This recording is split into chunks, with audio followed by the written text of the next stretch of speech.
Apprendre à vendre, c'est vraiment, je pense, la compétence qui peut t'apporter beaucoup dans ta vie professionnelle, ta carrière, ta richesse future, que ce soit si tu es salarié, si tu es entrepreneur évidemment, même dans ta vie quotidienne, dans d'autres aspects. On va en parler un petit peu de pourquoi c'est hyper intéressant. Mais par contre, c'est vraiment genre la compétence que si tu es dans un entourage avec un mindset vraiment, tu vois, vieux français, peut-être un peu religieux ou je sais pas quoi. Enfin, en gros, si tu vas voir ta grand-mère et que tu lui dis que tu essayes à fond d'apprendre à vendre, elle risque pas peut-être, je connais pas ta grand-mère, mais voilà, en principe, elle risque peut-être pas de t'encourager à fond et de te dire oh putain, c'est trop bien. Il a raconté à tous ses amis âgés, oh mon fils, il apprend à vendre, je suis si fier de lui. Tu vois, c'est pas le genre de truc qui paraît être très noble d'apprendre à vendre. En France, c'est bizarre, hein, mais c'est carrément parfois des insultes. Le fait de vendeur, espèce d'épicier, espèce de je sais pas quoi, carrément t'insultes la personne parce qu'elle vend quelque chose. C'est vraiment la vente, c'est le mal, l'argent, c'est pas bien, mais la vente, c'est limite le diable incarné. Donc c'est sûr que voilà, si aujourd'hui tu apprends à vendre, tout le monde va peut-être pas t'admirer et trouver ça super et t'encourager. Bon, après, ça dépend complètement de ton entourage, mais pourtant, c'est peut-être une des compétences, avec d'autres, hein, apprendre l'anglais par exemple, qui va le plus pouvoir te booster vers ta liberté financière, et même en fait ouais, dans d'autres aspects de ta vie. Parce que évidemment, je pense, j'ai pas besoin d'expliquer en détail pourquoi apprendre à vendre, ça va t'améliorer dans ta carrière, parce que ça va te permettre de mieux convaincre, par exemple, un recruteur pour te recruter dans une boîte ou un travail que tu veux. Ça va te permettre de mieux négocier ton salaire, donc d'avoir plus de revenus. Ça va te permettre de mieux négocier ton prêt à la banque pour acheter ta résidence principale et avoir un meilleur taux, par exemple. Ça te permet de mieux négocier ton bien immobilier, par exemple, pour faire un gain énorme. Ça te permet, si tu as ton business, n'en parlons pas, de mieux vendre, d'avoir une meilleure affaire, de vendre peut-être plus cher avec une meilleure marge, d'avoir plus de clients tout simplement, etc. Donc voilà, pas la peine de t'expliquer en quoi c'est intéressant au niveau professionnel, mais même dans d'autres aspects, par exemple, ça peut t'aider dans des situations autres. Je vais donner quelques exemples là, qui passent dans la tête comme ça. Un très bon exemple, très clair et simple, que tu as peut-être déjà utilisé, c'est sur les applis sites de rencontres. Tu vois, sur Tinder, hein, qui est la plus connue, les gens, bon, ils mettent leurs photos, etc., mais en fait, ils se vendent. Déjà, ils mettent des photos où ils essayent de paraître le plus beau possible, hein, pour avoir des likes, pour que les personnes de sexe opposé les trouvent attirantes. Mais en plus, dans leur description, ils vont essayer un peu de se mettre en avant. Ils vont essayer de mettre en avant leur qualité, ils vont essayer de... S'ils sont grands, ils vont mettre leur taille. S'ils font, je sais pas, ils sont champions de canoë ou d'un sport ou un truc qui a un peu de prestige, ils vont l'écrire. Ils vont essayer peut-être de faire de l'humour. Enfin bref, ils vont essayer de faire en sorte de se mettre plus en avant que les autres, d'essayer d'ajouter un petit truc en plus, de se mettre en avant, de se mettre sous un beau jour pour gagner entre guillemets les likes et les matchs. Et en fait, ils vont essayer de se vendre. C'est exactement ça, hein, c'est exactement de la vente. Ça peut servir par exemple si, je sais pas, t'es en conversation avec des amis à toi, un groupe d'amis, pour où est-ce que vous partez en vacances cet été. Et bien le fait de savoir vendre, tu vas pouvoir persuader, parce que la vente et la persuasion c'est quasiment la même chose, sur toi, la destination qui te ferait envie. Si y en a un qui veut partir à la mer, un qui veut partir à l'étranger et toi tu veux partir à la montagne, tu vas pouvoir mieux influencer et peut-être du coup partir là où tu souhaitais, là où tu pensais que c'était le mieux. Et ça peut servir encore à plein d'autres choses, évidemment. On pourrait citer plein d'exemples. Dès qu'il y a en fait peut-être un conflit d'intérêts, dès qu'il y a de la persuasion à avoir, ça peut être aussi juste dans les débats, dans les argumentations, si tu discutes avec ta compagne, enfin bref, tu vois, plein de choses. C'est des choses c'est des compétences qui vont t'aider en fait. Et encore d'autres exemples pourraient être cités. Et du coup, aujourd'hui, j'aimerais juste te mettre cette idée dans la tête que ça pourrait être intéressant pour toi, ça pourrait améliorer ta valeur nette en tant que personne au niveau professionnel, d'apprendre à vendre, de maîtriser la persuasion, la vente, pour toutes les raisons qu'on a citées. Et je vais te partager simplement une clé aujourd'hui, la vidéo sinon sera trop longue, et peut-être que je t'en partagerai d'autres à l'avenir, un par-ci par-là, Parce que moi, il faut savoir que j'ai commencé à apprendre à vendre il y a bien longtemps. Je me formais à fond sur ce sujet. C'était quand j'avais vraiment 18 ans, 19 ans. J'avais acheté des formations, j'avais lu plus de 10 livres sur tout ce qui est marketing, vente et tout. Je dis pas que je suis un vendeur hors pair aujourd'hui, mais depuis au moins 4 ans que j'ai commencé à me lancer là-dedans, j'ai forcément énormément progressé et je pense quand même développer un niveau très correct sur ce sujet, à force de commettre des erreurs, de s'entraîner et tout. Et du coup, je vais partager une clé aujourd'hui, au moins tu peux tout de suite commencer ton apprentissage et essayer de l'utiliser, et tu verras que vraiment c'est hyper puissant. Donc cette technique, c'est quand tu veux donner envie à quelqu'un quelque chose. Donc comme je l'ai dit, ça peut être de la vente pure. Par exemple, tu as un produit sur le marché et tu veux que quelqu'un l'achète, ou ça peut être pour d'autres choses.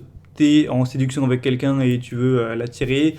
Tu veux aller dans ce restaurant, mais ta copine elle veut aller dans le restaurant B, du coup tu veux la convaincre d'aller dans le restaurant A. Tu veux partir en vacances à X alors que tes amis veulent partir à Y et tu veux les convaincre. Enfin, tu vois, tout ce genre de choses. Le conseil que je te partage aujourd'hui, c'est d'être spécifique dans le choix de tes mots, dans ta conversation. On va prendre des exemples. Imaginons l'exemple des vacances. Si toi, tu veux aller à la montagne et que tu dis au groupe d'amis « Oh, mais venez, on va à la montagne, c'est trop cool là-bas, c'est trop bien. » En soi, ok, t'as dit le fond de ta pensée, c'est que c'est très bien, t'aimes la montagne, mais t'as pas été spécifique du tout. Dire d'un truc c'est trop cool, tu veux pas faire moins spécifique, alors que si t'avais été spécifique, t'aurais dit par exemple ah mais imaginez d'être au frais par rapport à la chaleur qu'on a cet été, tranquillement à la montagne, voir ces paysages délicieux avec des sapins hauts de plusieurs dizaines de mètres, des cascades, de l'eau glacée et d'une rivière bleutée qui coule entre les arbres, avec ces monts enneigés qu'on pourrait apercevoir au loin, et bien sûr les bonnes recettes, les bons repas qu'on a à la montagne. Pourquoi pas organiser une petite raclette auprès d'un lac ou voilà ce genre de choses, avec ces délicieuses saveurs des odeurs fraîches qui remontent dans les narines quand tu sens la verdure de la montagne bien pure de toute pollution, etc. Tu vois, t'es pas obligé de faire des figures de style et tout, mais juste être très spécifique. Et là déjà, je dis pas que tu les auras convaincus juste en disant ce genre de choses, mais en fait, vu que tu veux employer des mots spécifiques, ils vont imaginer dans leur cerveau chaque mot que tu vas prononcer. Donc en ayant dit ce que je viens de dire juste avant, ils vont imaginer les montagnes enneigées, les sapins, t'aurais pu parler d'autres choses encore, mais la bouffe, la raclette, le chalet près du lac, ils vont avoir tout ça en tête. Et en tout cas, peut-être qu'ils seront pas persuadés, mais ce sera plus persuasif, que juste dire la montagne c'est cool. Tu comprends ce que je veux dire ? On va faire un deuxième exemple. Imagine, toi, tu es entrepreneur, tu as lancé un restaurant italien ou même une pizzeria et tu fais ton affiche de vente pour ton restaurant, tout simplement, sur la devanture. Si tu es un vendeur de merde, tu vas mettre quoi ? Tu vas mettre pizza super bonne, ou les meilleures pizzas de la ville, ou pizza 5 étoiles, ou tu as un truc vague, ou si tu as, imaginons, un petit texte prospectus que tu mets dans les boîtes aux lettres pour faire ta communication, ou j'en sais rien. Le texte de vente, ça va être venez déguster des super bonnes pizzas que je vais vous servir avec beaucoup de sympathie, des pizzas excellentes, italiennes, vous allez voir, elles sont délicieuses. Bref, un truc un peu vague où juste tu dis qu'elles sont bonnes et qu'elles sont italiennes, et voilà. Bon, c'est pas terrible, tu risques pas de chambouler toute la ville avec ton nombre de clients. Alors que si tu as appris la vente et que tu es très spécifique, donc le conseil de la vidéo est être spécifique dans ton texte de vente de pizza, tu vas plutôt dire attendez-vous à déguster chez moi des pizzas très venant d'Italie profonde, avec du jambon italien pur que j'ai choisi là-bas, évidemment du basilic choisi avec soin, avec son délicieux fromage fondant qui va couler délicatement sur la pâte qui elle-même a été cuite au four à 180 degrés pour avoir un brunissement de régal, avec ses olives choisies qui vont tout ça être sublimé par une sauce tomate juteuse qui va vous couler en bouche et vous rappeler vos meilleurs Mais je sais pas ce que je raconte, mais qui vont vous mettre en bouche des papilles émoustillantes avec son huile d'olive qui va également raffermir le tout. Enfin, tu vois, j'y connais pas grand chose en pizza, je raconte n'importe quoi, c'était pas très bien encadré puisque je dis ça comme ça en live. Mais en gros, de rentrer spécifiquement sur chaque ingrédient, la sensation que ça va procurer en bouche, le fait que ce soit fondant, de décrire tous les sens en fait, de décrire l'odeur, la chaleur, décrire évidemment le goût, la couleur, voilà, des belles pizzas avec des couleurs vives, etc. Enfin, être très descriptif et spécifique dans les mots que tu emploies pour décrire ta pizza, ça va imager dans la tête des gens la pizza, plutôt que de juste dire pizza très bonne, super. Ils vont s'imaginer le fromage qui va couler avec la sauce tomate, avec l'huile, avec la pâte délicieuse, bien. J'aurais pu prendre d'autres adjectifs, mais voilà, une pâte bien épaisse, bien molle, délicieuse à soin. Ils vont s'imaginer tout ça en fait en bouche. Ils vont limite saliver en lisant le texte. Et du coup, ils vont se dire putain, vas-y, en fait, j'ai peut-être envie d'une pizza là. Parce que tu auras évoqué ce désir en leur faisant imaginer des choses dans leur cerveau. Donc c'est ça la puissance d'être spécifique, c'est que tu décris tellement bien une situation, un lieu, un produit, un service, un problème, ce que tu veux, que les gens le ressentent émotionnellement en fait dans leur trip, et du coup ils sont plus portés à passer à l'action vers la pizza, vers ce que tu veux, vers ton produit ou service, puisque émotionnellement ils se sentent touchés à l'instant T où ils lisent le texte. Donc voilà, c'était une petite clé, j'espère que tu pourras l'utiliser la prochaine fois que tu débattras avec quelqu'un, que tu voudras convaincre quelqu'un d'aller manger une pizza ou quoi que ce soit, ou de faire un truc, soit spécifique dans la description du bénéfice, il va l'imaginer et il aura plus tendance à accepter.